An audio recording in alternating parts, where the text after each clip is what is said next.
প্রিয় দর্শক কিন্তু প্রতিদিনের মতো আজকেও এক আপুকে আমার চ্যানেল হাজির করেছি। মিডিয়া কি কারণে আসলে সেটা আপনাদের শোনাবো। আসসালামু আলাইকুম আপু। ওয়ালাইকুম আসসালাম। জুড়ে বলেন, ভালো আছেন?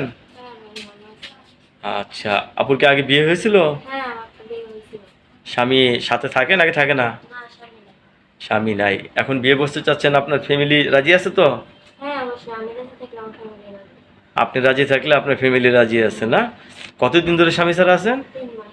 3 মাস ধরে স্বামী ছাড়া আছেন, আর থাকতে পারতেছেন না? না, আর ভাল লাগে না এখন একা একা, আসলেও মানুষ চলতেই পারে না। হ্যাঁ। এই যে মানুষ নানান কথা বলে না একা একা।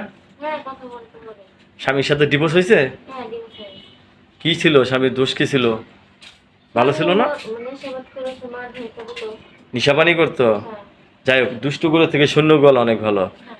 এখন যদি একটা ভালো ছেলে পান, বিয়ে করে সংসারী করতে চান। হ্যাঁ।